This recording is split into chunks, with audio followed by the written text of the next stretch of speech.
Illinois filed a lawsuit Monday in an attempt to block the Trump administration from deploying federalized National Guard troops on the streets of Chicago, but the judge assigned to the case indicated she wouldn't take any action until Thursday at the earliest. Attorneys for the state had urged U.S. District Judge April Perry to issue a ruling immediately after lawyers for the Justice Department acknowledged that members of the state National Guard and members of the Texas National Guard could be activated in the city as soon as Tuesday. The judge said she needed time to go through the government's response to the suit and scheduled a hearing for Thursday, and she declined to sign the state's temporary restraining order in the meantime. The suit alleges the administration's efforts to send the National Guard into the state are illegal and unconstitutional. The American people, regardless of where they reside, should not live under the threat of occupation by the United States military, particularly not simply because their city or state leadership has fallen out of a president's favor. The Illinois Attorney General's office wrote in the filing, which names President Donald Trump, Homeland Security Secretary Kristi Noem, Defense Secretary Pete Hegseth, and Army Secretary Daniel Driscoll as defendants. Gang.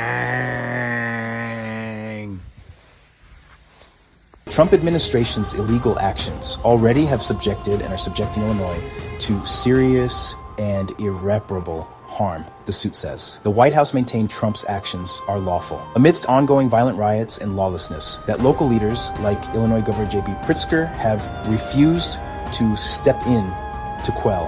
President Trump has exercised his lawful authority to protect federal officers and assets. President Trump will not turn a blind eye to the lawlessness plaguing American cities. White House spokeswoman Abigail Jackson said in a statement, representatives for the Justice Department, Army, and Department of Homeland Security didn't immediately respond to requests for comment. The Defense Department declined to comment.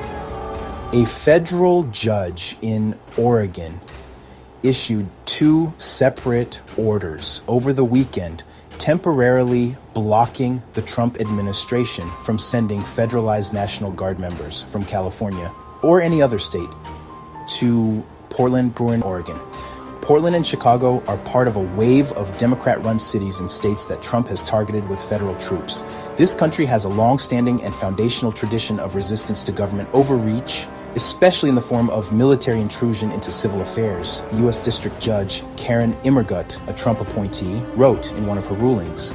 The suit brought on behalf of Illinois and the city of Chicago makes similar arguments about federal overreach. The federalization orders deployment of federalized military forces to protect federal personnel and property from violent demonstrations that are occurring or are likely to occur represents the exact type of intrusion on state power that is at the heart of the 10th Amendment, it says. The deployment of federalized National Guard, including from another state, infringes on Illinois' sovereignty and right to self-governance.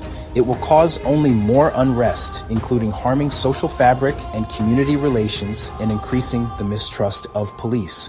It also creates economic harm, depressing business activities and tourism that not only hurt Illinoisians, but also hurt Illinois' tax revenue, the suit says. The city and the state want a judge to declare the administration's federalization and deployment of the National Guard of the United States, or any state National Guard, or the deployment of the U.S. military in Illinois as unconstitutional and or unlawful. Trump had been threatening to send the National Guard into Chicago for months, and he gave the green light to do so over the weekend. The suit denies there's any emergency in the city or that there is a need for federal troops. The supposed current emergency is belied by the fact that Trump's Chicago troop deployment threats began more than 10 years ago. The suit says, pointing to a 2013 tweet in which Trump wrote, "We need our troops on the streets of Chicago, not in Syria." He has since worked to demonize cities where Democrats had been elected as leaders and provoked unrest in the state by surging federal law enforcement to target undocumented immigrants and protesters outside an immigration detention facility in the suburb of Broadview, the suit says. Among other things, Trump and Noem have sent a surge of SWAT tactic-trained federal agents to Illinois to use